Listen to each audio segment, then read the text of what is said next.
안녕하세요. 인지심리학자 이국희 교수입니다.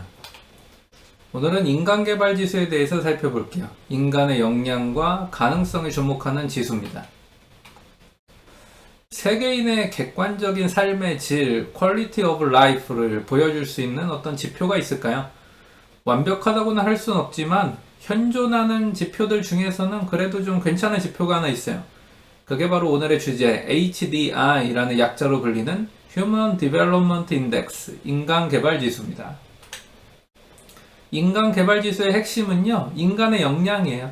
Human Capabilities라고 보통 부르는데, 역량이란 한 사람이 무엇을 할 수 있고 또 무엇이 될 수 있는지와 관련된 요인들의 집합을 의미하거든요. 그리고 이렇게 보면은 역량은 개인이 가지고 있는 능력만이 아니라는 걸 알 수 있죠. 역량은 capabilities는 한 개인이 직업적 성취를 이루는 데 필요한 능력을 습득하고 사용하는 것에 제한이 없는 환경, 이런 것도 아우르는 개념입니다. 그래야 역량을 기를 수 있으니까요. 한 개인이 어느 정도 괜찮은 삶, 디센트한 스탠다드 오브 리빙을 사는데 필요한 능력들을 획득하고 그 능력을 사용해서 실제로 꽤 괜찮은, 어느 정도 괜찮은 삶을 살 수 있는지를 종합적으로 진단하는 데 필요한 능력들이 바로 이런 요소들이 바로 역량이에요. 그럼 무엇을 통해서 이런 역량을 측정할 수 있을까요? 이런 역량을 드높이는 삶이 좋은 삶, 또 삶의 질이, 객관적 삶의 질이 좋은 걸 텐데 이걸 어떻게 측정할 수 있을까요? 어떤 요소들을 측정하고 비교해야 이런 개인들이 어느 정도 괜찮은 삶을 살고 있다고, decent life를 살고 있다고 판단할 수 있을까요? 이것을 위해서요, 인간개발지수가 측정하는 요소는 세 가지입니다. 세 가지 요소에 주목하고 있어요. 첫 번째, 인간개발지수는요, 기대수명에 주목해요. Life expectancy죠. 기대수명은 단지 얼마나 오래 사는지만을 보여주는 그런 개념이 아닙니다. 기대수명은요, 그 안에 다양한 요소들을 숨겨놓고 있어요. 인간개발지수가 진짜로 알고 싶은 건 사실 기대수명이라는 어떤 수학적인 수치가 아니죠. 그 수학적 수치 안에 담겨져 있는 의미가 알고 싶은 거죠. 높은 기대수명은요, 그래서 다양한 의미를 내포해요.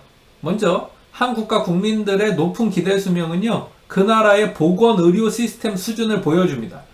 보건의료 시스템이 잘 갖춰진 나라일수록 유아 사망률이 낮아요. 그리고 전염병 관리가 아주 잘 됩니다. 또한 기대수명이 높다는 건요, 그 나라의 위생 관리가 아주 잘 된다는 걸 보여주죠. 또 국민들의 위생 의식도 높다는 거예요. 그러니까 교육이 잘 돼 있다는 거죠, 기본적으로. 또 상수도 관리가 잘 돼서 물로 인한 질병, 이런 건 이제 수인성 질병이라고 얘기하는데, 이런 물로 인한 질병이 발생하지 않고 마실 물이 적절하게 공급되고 있음을 보여줍니다. 그리고 공중위생 관리가, 그러니까 뭐 예를 들면 고속도로 화장실 같은 곳의 위생 관리, 이런 것들이 적절하게 이루어지고 있음을 보여주죠. 또 이런 걸 관리하는 시스템이 갖춰져 있다는 것을 내포하고 있어요. 심지어 이 높은 기대 수명은 노인들에 대한 국가적인 복지가 적절히 제공되고 있다는 것도 보여주는 거죠. 일을 할 수 없는, 즉 자기 수입이 없는 노인들이 기본적인 생활을 할 수 있도록 정부에서 급여를 지급하거나 뭐 기초 수급을 지급하거나 또 대중교통을 무료로 이용할 수 있게 해주는 것 등이 다 여기에 해당합니다. 그래서 이런 것들을 살펴보고 나면은 기대 수명이 단순한 숫자가 아니라는 걸 알 수 있죠. 다음으로 두 번째, 인간개발지수가 주목하는 건요, 개인의 문해력, 리터러시에 주목합니다. 문해력은 작게 보면 모국어, 우리 한국은 이제 한국어가 모국어죠. 그러니까 이런 모국어를 읽고 쓰고 이해하는 것에 어려움이 없는지, 이런 개념이에요. 근데 좀 크게 넓혀서 확장해서 살펴보면요, 개인이 사회적인 의사소통에, 소셜한 커뮤니케이션에, 소셜 인터랙션에 문제가 없을 정도로 기본적인 교육을 받았는지 아닌지를 보여줍니다. 즉 문해력은요, 결국 그 나라에서 개개인이 어느 정도 교육을 받고 있는지, 또 그 나라가 개인들에게 이런 문해력을 향상시킬 수 있는, 사회적 커뮤니케이션 능력을 향상시킬 수 있는 교육을 보장하는지를 알려주는 지표인 거예요. 사실 또 문해력은 차별이 있는지 없는지도 보여줄 수 있습니다. 어떤 나라에서 남성들은 문해력이 굉장히 높아요. 근데 여성은 낮다. 이거는 남녀 차별이 있다는 증거죠. 특별히 교육적인 측면에서. 또 어떤 나라에서는 백인들은 문해력이 높은데 흑인들은 문해력이 낮다. 이것도 차별이 존재한다는 증거가 됩니다. 또 문해력은요, 그 나라가 모든 개인이 자신의 잠재력을 기르고 사용할 수 있게 도와주는지, 아니면 특정 계층, 예를 들면 고소득층에게만 그런 기회를 허용하는지도 보여주죠. 만약에 저소득층과 고소득층의 문해력 차이가 심하다면 그런 거예요. 그러니까 그 나라는 저소득층에게는 적절한 교육 기회를 제공하지 못하고 있다고 볼 수 있죠. 그리고 이제 세 번째입니다. 인간개발지수가 주목하는 세 번째는 구매력, Purchasing Power입니다. 이것에 주목하는데요. 구매력이란 개인의 기본적인 욕구를 충족시킬 수 있는 제품과 서비스를 구입하는 데 필요한 그런 소득이 얼마나 되는지, 영어로 하면 to buy commodities for satisfying basic needs, 이렇게 정의됩니다. 그래서 구매력은요, 1인당 국민소득, 국민의 1인당 총생산과는 천지 차이의 개념이에요.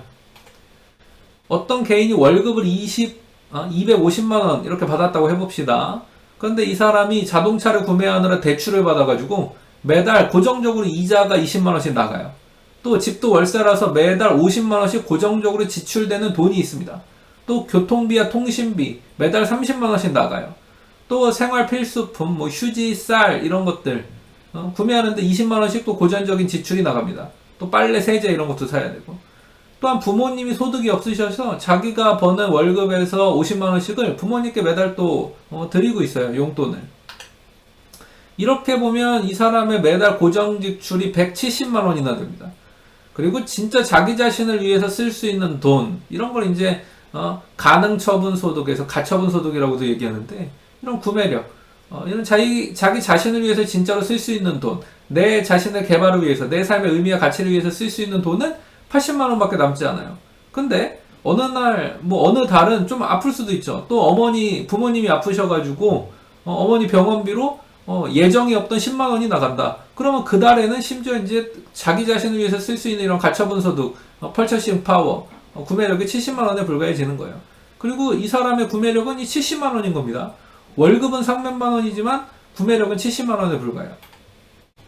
이 사람은 월 250만원을 받고 또 연봉은 3천만원이지만 구매력은 7, 80만원.